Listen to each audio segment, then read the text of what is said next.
दोस्तों स्वागत है आप सभी का हमारे YouTube चैनल में। आज हम सॉल्व करेंगे एनटीपीसी का पिछला पेपर जो कि पिछली बार पूछा गया था। वो रियल क्वेश्चन पेपर है और पार्ट नंबर 66 है। इससे पहले 65 पार्ट हो चुके हैं। अगर आप देखना चाहते हैं तो प्लेलिस्ट हमने बना दिया है, वहां से आप देख सकते हैं। एनटीपीसी पिछले पेपर के नाम से एक प्लेलिस्ट मिल जाएगी, वहां क्लिक करेंगे तो सारे पार्ट 1 से लेकर के लास्ट तक सारे पार्ट आपको मिल जाएंगे।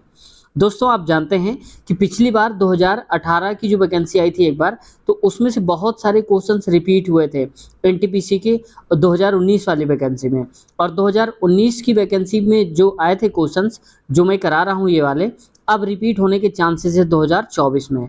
तो बहुत सारे ऐसे क्वेश्चंस मिलेंगे आपको बीच में हिस्ट्री साइंस के, जो अगर आपके सामने आ जाएंगे तो आप पक्का उनको सही करके ही आएंगे, क्योंकि आपको याद आ जाएगा कि हाँ हमने ये क्वेश्चन पढ़ा हुआ था। तो पिछली बार भी ऐसा ही कुछ हुआ था।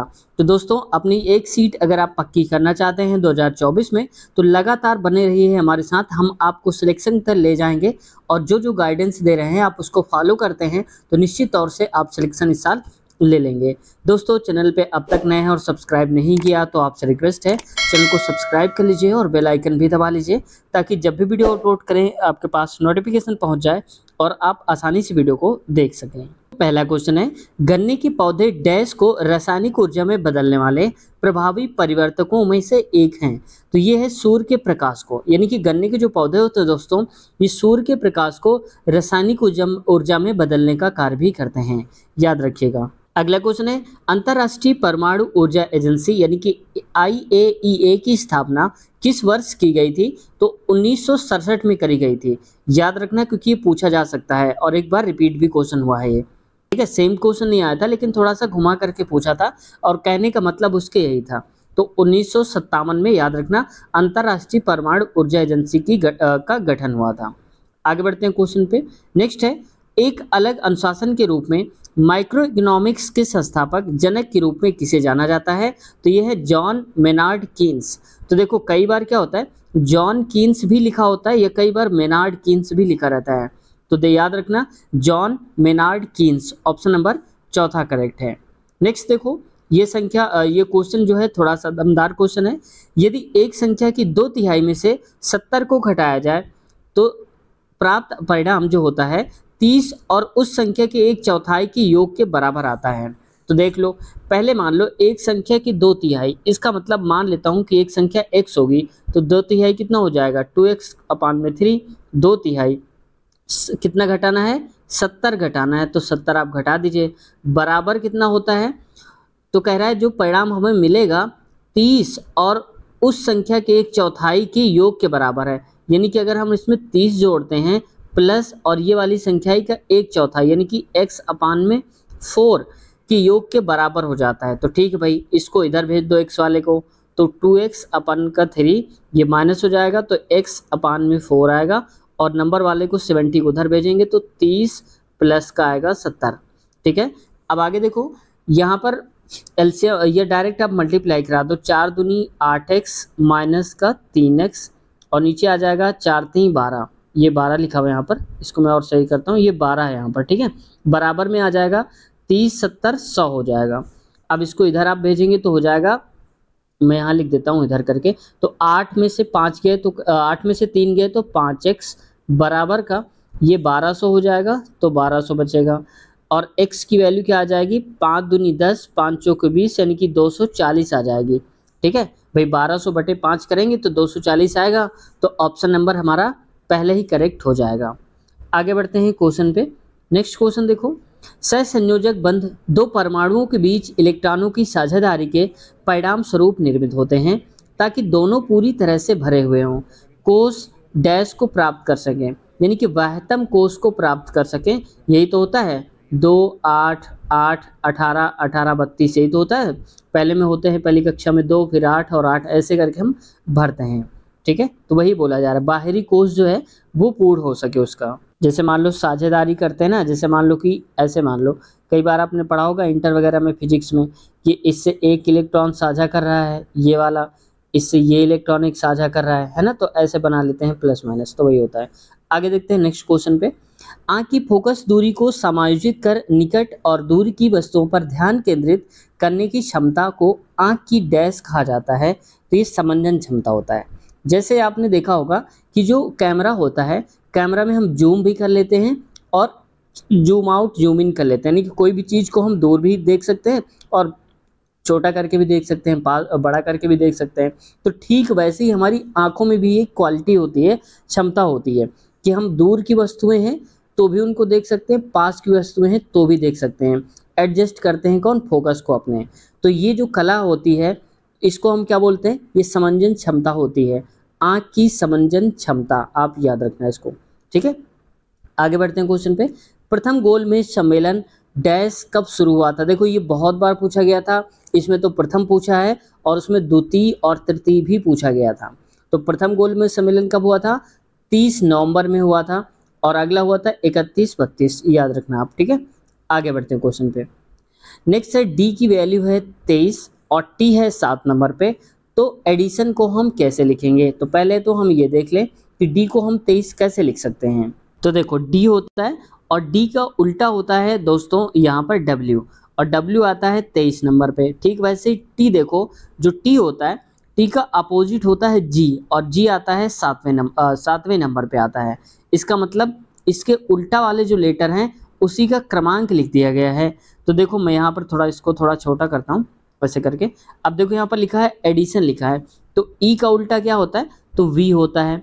डी का उल्टा हो जाएगा डब्ल्यू, आई का उल्टा होता है दोस्तों आर, और टी का उल्टा होता है जी, और आई का उल्टा फिर से आप लिख लो आर, और ओ का उल्टा हो जाएगा यहाँ पर एल, और एन का होता है एम। ऐसे अब इनका आप लिख लो जो भी आ रहा है। तो देखो जो वी आता है वो आता है हमेशा 22वें नंबर पे, ये हो जाएगा 22 नंबर पे।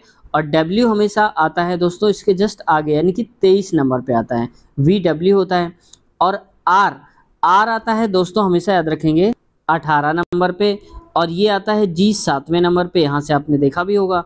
और इसके बाद आर आता है 18वें नंबर पे हो जाएगा, एल आता है जे के एल यानी कि 12वें नंबर पे, और एम आता है 13वें नंबर पे। तो आप देख लो 22, 23, 18, 7, 18, तो 22, 23, 18, 7, 18, 12, 13।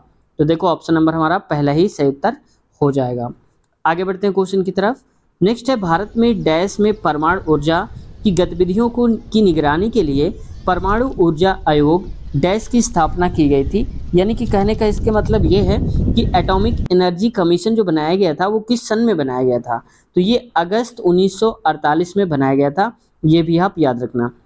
मैं आपसे ये पूछता हूँ कि इसरो की स्थापना कब हुई थी? इंडियन स्पेस रिसर्च ऑर्गेनाइजेशन, ठीक है, जो हमारे भारत का है। तो इसरो की स्थापना कब हुई थी आप बताना। देखते हैं आप में से कितने लोगों को पता है, ठीक है? फिर आपके भी नाम कमेंट में हम लेंगे। आगे देखो क्वेश्चन में, लखनऊ कढ़ाई की किस पारंपरिक कला के लिए प्रसिद्ध है? तो ये चिकनकारी जो होती है एक कढ़ाई है, जैसे कपड़ों में देखते होंगे, है ना, कढ़ाई बनी रहती है। एक परीक्षा में 370 छात्र शामिल होते हैं, जिनमें से 352 उत्तीर्ण होते हैं, यानी कि पास हो जाते हैं। तो उत्तीर्ण छात्रों का प्रतिशत ज्ञात करिए। तो भाई देखो, तो सबसे पहले आप देखो कितने शामिल थे, तो 370, तो आप नीचे लिखिए 370 बटे में आगे उत्तीर्ण कितने हुए? 352 उत्तीर्ण हो गए, गुणे में 100 करिए क्योंकि हम परसेंटेज निकाल रहे हैं, 0 से 0 काट देंगे, इसको भी आगे शामिल कर लेते हैं। तो ये हो जाएगा यहाँ पर 352 और 0 एक बढ़ा दीजिए, नीचे आ जाएगा 37, ठीक है? अब देखो 37 का गुणा कराएंगे आप 9 से, 9 से करा के देख लेते एक बार, 37 गुणे में 9, तो 9 से 63 हो जाएगा, 6 बचेगा, 9 27 और 6 हो जाएगा 33, यानी कि 333 हो जाएगा। ये 9 बार गया, इसको आप यहाँ रखना। अब था कितना? 352, तो 352 घटा दीजिए आप, तो ये कितना बचेगा? 190 बचेगा। तो 190 में यहाँ लिख देता हूँ, और इसके बाद ये 0 था ना, तो यहाँ पर हो जाएगा 0, टोटल आ जाएगा 190। अब देखो 37 का गुणा हम किससे कराएंगे? तो मैं मान लेता हूँ कि 5 से करा के देखता हूँ। तो 5 7 35, 5 3 15, 3 18, यानी कि 185 आएगा। तो लगभग आसपास पहुँच रहा है इसके, तो 5 आएगा। अब आगे देखो जाएगा नहीं पूरा, 5 बचेगा, तो यहाँ पर 5 लिखेंगे, फिर पॉइंट लगाएंगे, 0 बढ़ाएंगे, ऐसे करके। लेकिन यहाँ पर दिया है कि लगभग में बताना है, तो लगभग में 95 आएगा। तो पॉइंट हटाने के बाद तो देखो 95 कहाँ लिखा हुआ है? चौथा ऑप्शन है हमारा करेक्ट आंसर हो जाएगा। आगे बढ़ते हैं। यदि दो संख्याओं का योग 17 है और उनके वर्गों का योग 145 है तो संख्याएं ज्ञात करिए। ठीक है भाई, अब दो संख्याएं मान लिया हमने कि x और y हैं, दोनों का योग जो दे के रखा है वो दे के रखा है 17 और इनके वर्गों का योग जो दे के रखा है वो दे के रखा है 145। एक्स स्क्वायर प्लस का वाई स्क्वायर बराबर में 145। अब देखो ऐसे क्वेश्चन को तो आप चाहें तो फार्मूला लगा सकते हैं तो भी आ जाएगा, लेकिन मैं आपसे ये कहूँगा कि आप डायरेक्ट निकालने की कोशिश करिए, ऑप्शन उठाया करिए। दो संख्याओं का योग 17 होना चाहिए, तो 11 6 17, 9 8 17, 10 7 17, 12 5 17, सारा 17 हो रहा है। एग्जामिनर खेल गया हमारे क्वेश्चन से, है ना। तो अब अगला भी तो देखो यहाँ पर, अब ये हमारी पहली फॉलो नहीं हो रही कंडीशन, तो हम दूसरी क्या देखेंगे कि हमें वर्गों का योग 145 लेके आना है। मैं यहाँ से उठाता हूँ, तो 55 25 12 बराबर 144 हो जाएगा। तो आप देख लो कितना हो रहा है 169, जबकि चाहिए कितना 145। ठीक है, तो ये तो कट हो गया। इसके बाद देखो ये 10 है, तो 10 दहम 100, 7 7 49, 149 आएगा, तो भी नहीं होगा, 145 चाहिए। अब देखो 8 का करो, तो 8 8 64, 9 9 81। ठीक है, तो 4 1 5 हो गया, 8 6 14 हो गया, तो देखो 145 आ रहा है। तो ऑप्शन नंबर हमारा दूसरा करेक्ट आंसर हो जाएगा 145। आगे बढ़ते हैं क्वेश्चन पे। भारत रत्न पुरस्कार के प्रथम प्राप्तकर्ता और स्वतंत्र पार्टी 1959 के संस्थापक कौन थे? तो ये थे सी राजगोपालाचारी। ऑप्शन तीसरा, ऑप्शन पहला सही उत्तर हो जाएगा। दोस्तों देखो इसमें प्रथम प्राप्तकर्ता है, इसलिए क्वेश्चन इंपॉर्टेंट हो जाता है, ये दोबारा कभी भी पूछा जा सकता है, इसलिए आप इसको नोट कर लीजिए या फिर मैं हटा देता हूँ, आप स्क्रीनशॉट ले लीजिए। ठीक है, क्योंकि ऐसे क्वेश्चन जरूर आते हैं, जबकि भी प्रथम पहला है सर्वप्रथम आता है तो जरूर पूछा जाता है। आगे बढ़ते हैं क्वेश्चन पे। इस पे लिखा हुआ है साधारण ब्याज की 6% वार्षिक दर पर निवेश एक धनराशि को अपने मूल्य में 50% की वृद्धि करने के लिए कितना समय लगेगा? यानी कि 50% बढ़ जाएगा, तो बढ़ेगा कब? जब उसमें ब्याज मिलेगा। तो देखो 50% लिखा है, इसको हम परसेंटेज हटाएंगे तो नीचे 100 काट दो, 50 दूनी 100, यानी कि 1/2, यानी कि पहले हमारा रहा होगा प्रिंसिपल 1 रुपये, अब ये जो बढ़ गया है वही तो ब्याज होगा, एक्स्ट्रा मिला होगा, तभी तो हमारा टोटल मनी 3 रुपये बना होगा ना, 2 1 3। इसका मतलब ये हो जाएगा SI, SI मतलब सिंपल इंटरेस्ट, ये हो जाएगा मूलधन प्रिंसिपल। अब लगाते हैं फॉर्मूला साधारण ब्याज का, तो SI बराबर होता है P इंटू में R और T और नीचे आएगा 100 आएगा। SI की वैल्यू क्या दिया है? तो SI की वैल्यू है 1 बराबर में P कितना है? तो P हमें 2 दिया है, 2 क्या मतलब निकाला है हमने, और R रेट ऑफ इंटरेस्ट 6% और गुणे में T हमें बताना क्या है? समय, तो समय हमें नहीं पता है, और नीचे क्या आ जाएगा? यहाँ पर आ जाएगा 100। ठीक है, तो आप याद रखना ये आ जाएगा, नीचे 100 है, लिखने नहीं बन रहा, तो पूरा मैं इसको हटाकर यहाँ लिखता हूँ, यानी कि ये जो टोटल आएगा ये आएगा 100 और बटे में 2 गुणे में 6 बराबर में T, ऐसे आएगा। तो देखो इसको काटेंगे, 2 1 कम 2, 2 50 बार में कटेगा और ये 50/6 हो जाएगा, तो यहाँ मैं लिखता हूँ T = 50/6। इसको और काटिए तो ये आ जाएगा 25/3। इसको और भी काटेंगे तो 3 8 24 आएगा और 1 बचेगा, 1/3 हो जाएगा, यानी कि थोड़ा हौच पौच हो गया। तो 8 सही 1/3 याद रखना दोस्तों। तो कहाँ पर लिखा हुआ है? ऑप्शन नंबर तीसरा वाला करेक्ट आंसर है हमारा। आगे बढ़ते हैं क्वेश्चन पे। अगला है 2019 में निम्नलिखित में से कौन से देश को यूएस ट्रेजरी विभाग द्वारा प्रमुख व्यापारिक भागीदारों की मुद्रा निगरानी सूची डैश से हटा दिया गया है? तो ये हटाया गया था भारत को, क्योंकि जब कभी भी कोई अंतर्राष्ट्रीय संबंध होते हैं या कोई अंतर्राष्ट्रीय कोई सूचना आती है, न्यूज आती है और उसमें भारत कहीं ना कहीं जुड़ा होता है, तो अपने आप में इम्पॉर्टेंट क्वेश्चन हो जाता है। हालांकि ये क्वेश्चन अब आपसे नहीं पूछा जाएगा, लेकिन इस प्रकार का दोबारा कभी अगर क्वेश्चन 2024 में मिल जाए आपको तो उसको आप रट लीजिएगा, उसको मत छोड़िएगा। ठीक है, क्योंकि ऐसे क्वेश्चन आ सकते हैं। अगला है question, Australian open tennis tournament 2020 में महिला एकल प्रतियोगिता का खिताब किसने जीता था? तो ये सोफिया केनिन ने जीता था दोस्तों। अब आपको याद ये रखना है कि 2024, जैसे कि मैंने पीछे वाले में बताया कि 2024 के जितने भी करंट अफेयर्स हैं या जितने भी पुरस्कार हैं या खेलों से संबंधित हैं, तो उनको ज़रूर याद रखिएगा, यानी कि किसको कौन सा खिताब मिला है ये याद रखना, क्योंकि इम्पॉर्टेंट में आता है। आगे बढ़ते हैं क्वेश्चन पे।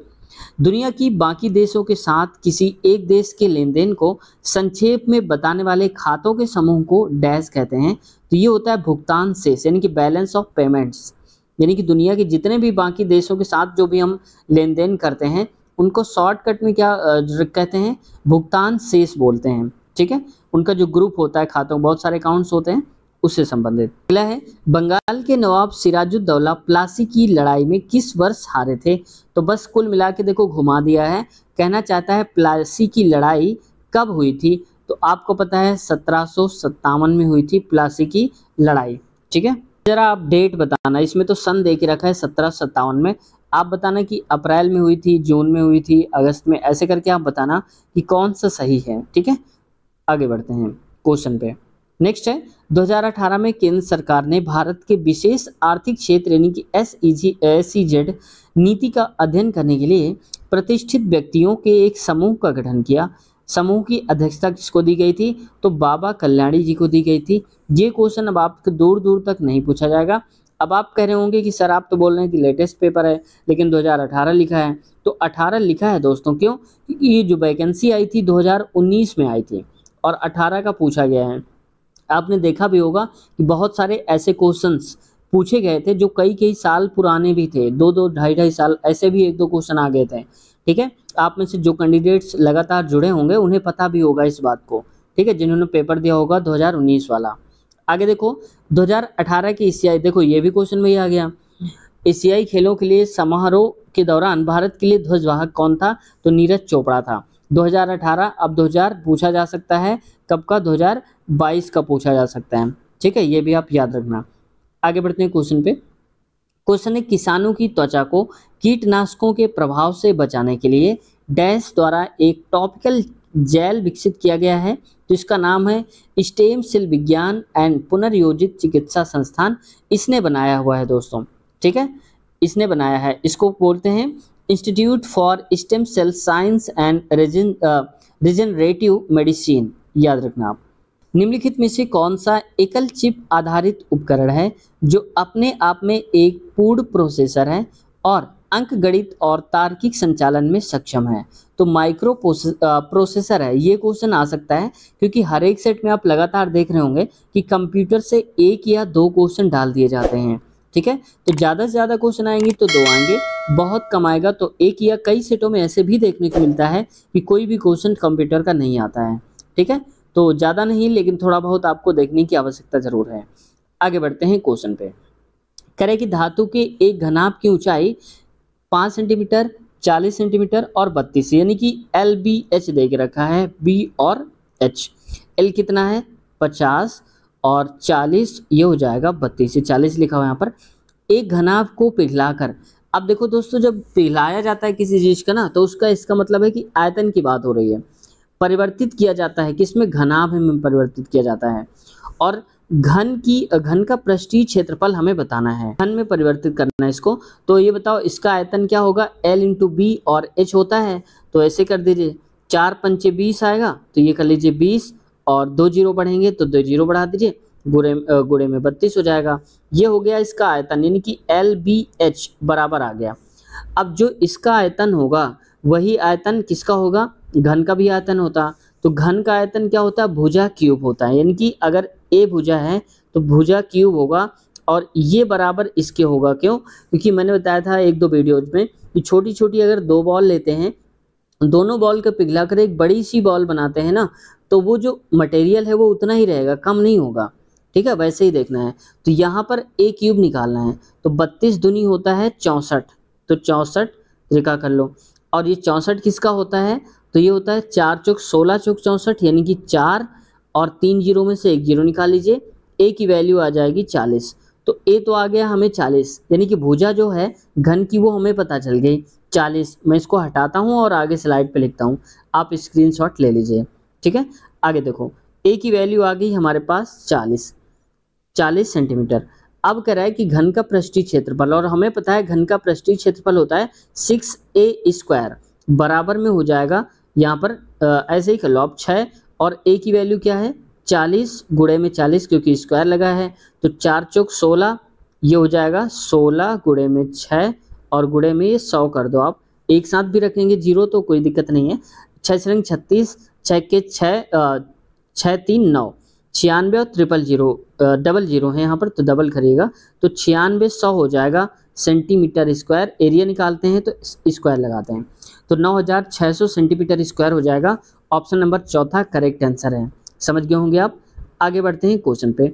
1929 की महामंदी द ग्रेट डिप्रेशन ऑफ 1929 इनमें से किस क्षेत्र में शुरू हुई थी? तो ये दोस्तों उत्तरी अमेरिका से शुरू हुई थी जो महामंदी आई थी 1929 के तौर पर। आगे देखो, सहायक गठबंधन यानी कि सब्सिडरी अलायंस 1798 में डैश द्वारा तैयार एक गैर हस्तक्षेप नीति थी तो ये थी लॉर्ड वेलेस्ली। ऑप्शन नंबर तीसरा करेक्ट आंसर है। अगला क्वेश्चन देखो, जब एक संख्या 5 से विभाजित की जाती है तो शेष 3 बचता है। जब इसी संख्या के वर्ग को 5 से विभाजित किया जाता है तो डैश बचता है, ये बताना है यानी कि क्या बचता है। तो देखो मैं एक ट्रिक बता रहा हूँ आपको, हमेशा यही फॉलो करना आप। इसमें कह रहा है कि संख्या ये है, इससे विभाजित करने पर शेष क्या बचता है? तो पहले बचता है शेष 3। अब आगे क्या कर रहा है, 5 से विभाजित करना है। किसको करना है? इसके वर्ग को। तो ये जो 3 है ना, इसका वर्ग कितना हो जाएगा? 3 का स्क्वायर करेंगे तो 9 आएगा। इस 9 को अगर हम विभाजित करेंगे 5 से तो कितना आ जाएगा? 5 एकम 5 और शेष कितना बचेगा? तो आप बताओ 4 बचेगा कि नहीं बचेगा? भाई देखो ना, 5 से काटेंगे 5 एकम 5, यहाँ भी 5 एकम 5 तो एक बार जाएगा, 4 शेष बचेगा, 5 यहाँ आ जाएगा, 5 एकम 5 और 4 यानी कि 4 शेष बचेगा। तो ऑप्शन नंबर चौथा करेक्ट आंसर हो जाएगा। अब ये क्वेश्चन तो थोड़ा सा अलग करके दे दिया है, थोड़ा हार्ड करके बोल दिया है इसमें, लेकिन कई बार ऐसा आता है कि 5 से विभाजित करने पर इतना शेष बचता है तो उसी संख्या को इससे विभाजित करने पर कितना बचेगा। तो बस आप ये कर दिया करिए, जो शेष बच रहा हो ना, शेष से डिवाइड, जैसे मान लो कि शेष मैंने 18 मान लिया, इसको 18 मान लिया, इसके बाद डिवाइड कर दिया करो इसे लास्ट वाले नंबर से, तो आपका आंसर पूरा पूरा आ जाएगा। ठीक है, आगे बढ़े क्वेश्चन पे। नेक्स्ट है, यदि कोई छात्र किसी संख्या को 4/3 के बजाय 3/4 से गुणा कर देता है तो इस गणना में त्रुटि प्रतिशत क्या है? तो देखो भाई, 4/3 से उसको गुणा करना था, उसने कर दिया 3/4 से, तो अंतर कितने का आ गया? 3/4। 4 चौक 16, तो मैं लिख देता हूँ 16 और 9 नीचे आ जाएगा, 4 3 12, तो 16 9 क्या होता है? 7/12, यानी कि जो अंतर आ गया वो 7/12 का आ गया। तो प्रतिशत में हमेशा हमें अंतर ही देखना होता है, तो 7/12, तो मैं यहाँ लिख देता हूँ हटा करके 7/12, तो इतने का तो अंतर आया 7/12 का। टोटल पहले क्या था उसमें से संख्या जो हमारी थी, पहले का लिखा था ये 4/3, तो 4/3 हो जाएगा। इसको ऊपर भेजेंगे, गुणे 100 है यहाँ पर, ठीक है, परसेंटेज निकालते हैं। तो हमने बताया था जब बटे के नीचे बटे होता है तो सबसे पहले जो लिखा है उसको लिखो और इस वाले फ्रैक्शन को उल्टा कर दिया जाता है, यानी कि 3/4 और गुणे में 100 हो जाएगा। तो देखो 3 से कम 3, 3 चौको 12, यहाँ पर 7 गुणे 100 आ जाएगा, यानी कि यहाँ पर लिख देता हूँ 700 बटे में 4 चौक 16 हो जाएगा। इसको आप काटिए, 16 43, 16 चौक 64, यानी कि 4 बार में जाएगा, 16 चौक 64, 16 कम 16 चौक 4 बार में, और यहाँ पर कितने बचेगा? तो 64 6, फिर ये 60 हो जाएगा, तो यहाँ पर बचेगा कितना? 60 हो जाएगा। 16 3 48, 3 बार में जाएगा, लेकिन यहाँ तो कोई ऑप्शन ही नहीं दे के रखा है। ठीक है, तो दोस्तों आप इस क्वेश्चन को एक बार जरूर देखना, लगाना एक बार, और नहीं आ रहा तो आप जरूर बताना। ठीक है, अगली वीडियो में इसको हम ले लेंगे, तो आप देख लीजिएगा, एक बार नोट कर लीजिए इसको, आप स्क्रीनशॉट ले लीजिए। आगे बढ़ते हैं क्वेश्चन पे। वह छोटी छोटी संख्या ज्ञात करें जो 12, 16 और 24 तथा 32 से पूर्णतः विभाज्य हो जाएगी। कुल मिला के कहना चाहता है इन सब का एलसीएम निकालना है, 12, 16 का और 24 के साथ साथ 32 का। तो इसको चलिए काटते हैं, तो 2 से भी काट सकते हैं, मैं पहले 4 से काट देता हूँ। 4 एकम 4, तो ये हो जाएगा 4 3 12, 4 चौक 16, 4 छंग 24 हो जाएगा, 4 8 32। फिर आप काट दीजिए इसको, 4 से क्या 2 से काट दीजिए, हालांकि 2 से पहले काटना चाहिए लेकिन कोई बात नहीं। 3 2 दूनी 4, 2 3 6 और 2 चौके 8, फिर 2 से काटिए, 3 वैसे ही रहेगा, 2 एकम 2, 3 वैसे ही रहेगा, 2 दूनी 4, यानी कि अब फिर 2 से काटेंगे तो कट जाएगा 3, 1, 3 ऐसे बचेगा, तो 3 से सारे कट जाएंगे, तो कितना हो जाएगा? 4 दूनी 8, दूनी 16, दूनी 32, और यहाँ पर आएगा 32 गुणे में 3, तो 3 दूनी 6, 3 त्रिका 9 यानी कि 96 आएगा सबका गुणा कराने पर। तो ऑप्शन नंबर चौथा ही हमारा करेक्ट आंसर हो जाएगा। आगे बढ़ते हैं क्वेश्चन। डैश ने 23 अगस्त 2018 को बॉन्ड आई नाम के पहले ब्लॉकचेन बॉन्ड का शुभारंभ किया था। तो देखो यहाँ पर पहले ब्लॉक में, तो हमने बोला था कि पहले प्रथम सर्वप्रथम ऐसे करके क्वेश्चन आता है तो अपने आप में वो इम्पोर्टेंट हो ही जाता है। ठीक है, तो ऐसे क्वेश्चन आप जरूर याद कर लीजिएगा। तो देखो पहले वाले बनने वाले कौन है, विश्व बैंक है। ठीक है, अब ये क्वेश्चन आपसे नहीं पूछा जाएगा। अगला क्वेश्चन, एक कंपनी नगद खरीद पर 5% की छूट प्रदान करती है। यदि एक बाइक का अंकित मूल्य 75,200 रुपए है तो दर्शन को कंपनी से नगद में एक बाइक खरीदने पर कितना भुगतान करना होगा।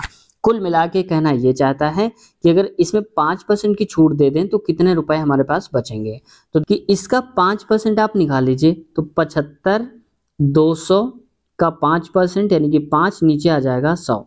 00 से 00 काट दीजिए, 5 दूनी 10, 55 25, 1 26, 5 7 35 और 2 हो जाएगा 37, यानी कि 3760 रुपए हो जाएंगे, उसको छूट मिलेगी। तो इसमें से आप हटा दीजिए, तो ये कितना हो जाएगा, मैं यहाँ पर लिख देता हूँ 75,200 और यहाँ पर कितने की छूट मिल रही है, 3760 रुपए की छूट मिल रही है। तो जीरो आ जाएगा, यहाँ आगे है 10 में से 6 गया तो 4 आएगा। यहाँ पर देखो एक बचा तो एक और ले गए तो 11 हो जाएगा, 11 में से 7 गए तो 4, यहाँ पर 4 में से 3 गया तो 1 आएगा, यहाँ पर 7 बचेगा, यानी कि 71,440 की उसको पड़ेगी 5% की छूट देने पर। तो देख लो ऑप्शन नंबर चौथा करेक्ट आंसर हो जाएगा। आगे बढ़ते हैं क्वेश्चन पे। निम्नलिखित में से किस पहाड़ी को ब्लू माउंटेन के रूप में जाना जाता है।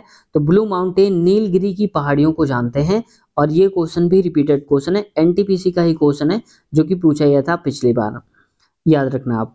अगला क्वेश्चन देखो, वर्ष डैश में राष्ट्रीयकरण के बाद इंपीरियल बैंक ऑफ इंडिया का नाम बदलकर भारतीय स्टेट बैंक कर दिया गया था। तो ये 1955 में करा गया था।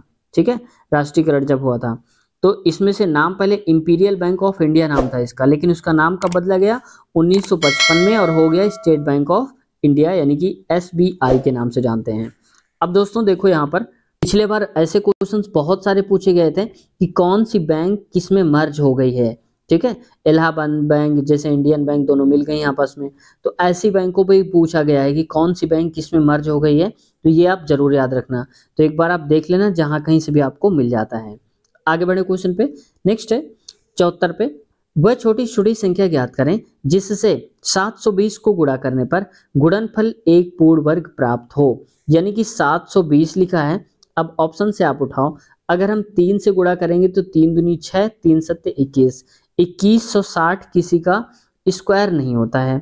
ठीक है, अगला देखो इसके बाद नेक्स्ट चौथा, अगर हम 4 से मल्टीप्लाई करा देंगे 720 गुणे में 4 तो 0, 4 दूनी 8, 4 सत्ते 28 आएगा, यानी कि 2880 भी किसी का वर्ग नहीं होता है। अब बारी आती है 5 की, तो देखो 20 और गुणे में 5 तो 0, 5 दूनी 10, 5 सत्ते 35, 1 हो जाएगा 36। तो आप बताओ 36 खुला खुला दिख रहा है कि नहीं दिख रहा, यानी कि 36 को 6 गुणे 6 लिखेंगे और इसको 10 गुणे में 10 लिखेंगे, तो पेयर बन गया एक, तो पेयर बनाने पर ये और ये आ गया है, तो आंसर 6 गुणे में 10, यानी कि हमें आंसर तो बताना नहीं था, सिर्फ वो नंबर बताना था कि जिसका मल्टीप्लाई कराने पर हमारा ये पूरा का पूरा नंबर ये पूर्ण वर्ग हो जाए। तो हमने मल्टीप्लाई कराया, 3600 हो गया, और 36 किसका होता है, 60 का होता है पूर्ण वर्ग, तो ये बन गया। तो ऑप्शन हमारे पास सही हो जाएगा चौथा वाला और तीसरा वाला। आगे बढ़ते हैं क्वेश्चन पे। दिए गए विकल्पों में से उस संख्या का चयन करें जो निम्नलिखित श्रेणी में अगले स्थान पर आएगी। यानी कि इसको मैं थोड़ा सा जूम करता हूं आपको दिखाने के लिए। इसमें से पहले गैपिंग देखो आप, 290 325 कितना का गैप है, तो 325 और यहाँ पर आएगा 290, तो इसको सब्ट्रैक्ट करिए, 12 में 9 गया 3 और यहाँ पर 35, यानी कि 35 का अंतर रखा गया है इसमें।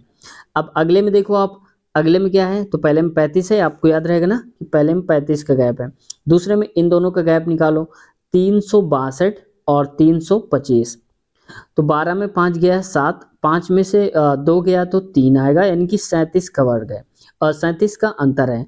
तो आप जरा ध्यान से देखो, इसमें पहले 35 जोड़ा गया था, फिर जोड़ा गया है प्लस का 37, तो अब बताओ कितना जोड़ा जाएगा, तो इसमें जोड़ा जाएगा, इसमें 37 2 39 जोड़ा जाएगा, समझ गए होंगे आप। तो देखो 39 जोड़ते हैं इसमें 362 में, तो 362 बटे में 39, तो 9 2 11, 6 3 9 1 10, 3 1 4, यानी कि 401 आएगा। सही उत्तर हमारा हो जाएगा ऑप्शन नंबर दूसरा वाला करेक्ट हो जाएगा, ये वाला।